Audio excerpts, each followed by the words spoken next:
Sa unang pagbasa mula sa mga gawa ng mga apostol.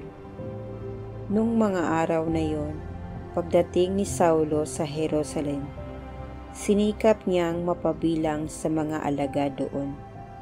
Ngunit ang mga ito ay takot sa kanya at hindi makapaniwalang isa na siyang alagad. Subalit, isinama siya ni Bernabe sa mga apostol.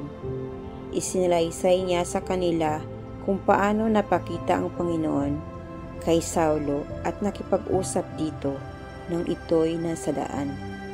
Sinabi rin niyang si Saulo'y buong tapang na nangaral sa Damasco sa pangalan ni Jesus. At mula noon, si Saulo'y kasama-tama nila sa Jerusalem at buong tapang na nangangaral doon sa pangalan ng Panginoon. Nakipag-usap din siya at nakipagtalo sa mga Helenista, kaya't itinangka nilang patayin siya. Nang malaman ito ng mga kapatid, dinala nila si Saulo sa Cesarea at pinauwi sa Tarso, kaya't naging matiwasay ang simbahan sa buong Judea, Galilea at Samaria. Ito'y tumatag at lumaganap sa tulong ng Espiritu Santo at namuhay na may pagkatakot sa Panginoon. Ang salita ng Diyos.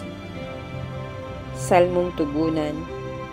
Pupurihin kita poon, ngayong kami natitipon.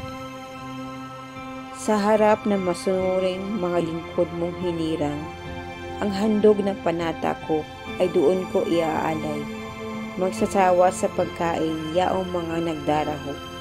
Aawit ng pagpupuri ang sa Diyos ay dudulog. Buhay nila ay uunlad, sasagana silang lubos.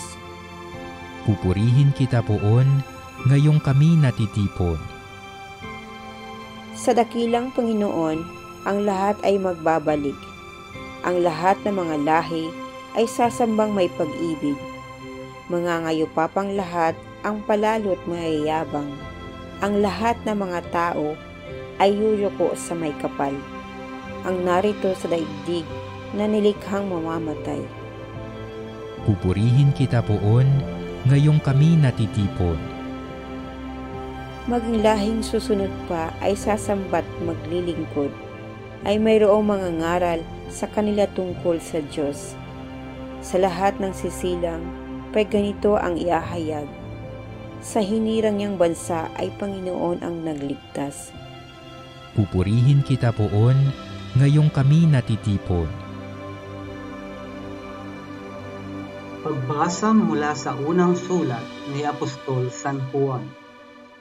Mga anak, huwag tayong umibig sa pamamagitan ng salita o wika lamang.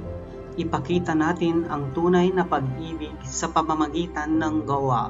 Dito natin nakikilalang tayo'y nasa panig ng katotohanan at matatahimik ang ating budhi sa harapan ng Diyos sakali mang tayo'y usigin niyon.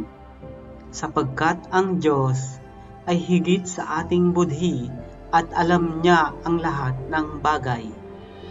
Mga minamahal, kung hindi tayo inuusig ng ating budhi, panatag ang ating loob na makalalapit sa Diyos.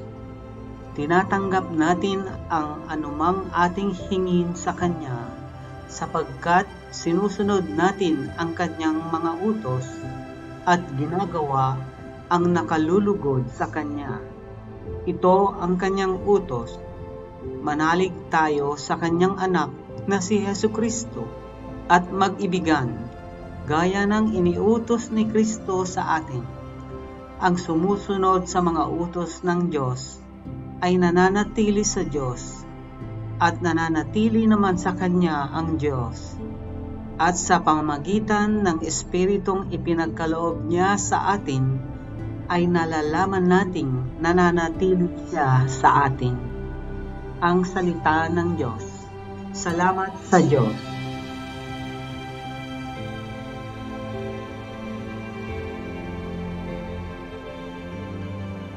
Ang mabuting balita ng Panginoon ayon kay San Juan.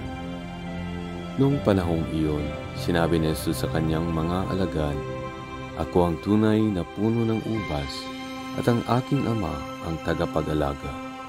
Pinuputol niya ang bawat sangang hindi namumunga at kanya namang pinuputulan at nililinis ang bawat sangang namumunga upang lalong dumami ang bunga.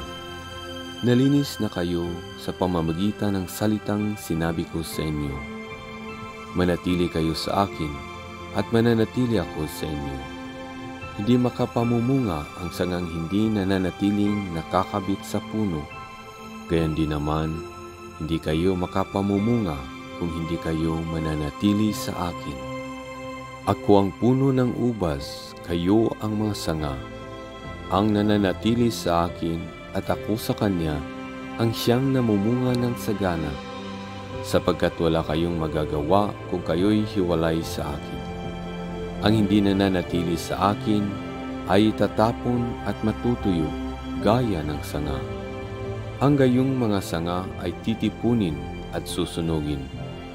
Kung nananatili kayo sa akin at nananatili sa inyo ang mga salita ko, hingin ninyo ang inyong maibigan at ipagkakaloob sa inyo, na pararangalan ang Ama kung kayo'y namumunga ng sagana at sa gayo'y napatutunayang mga alagad ko kayo.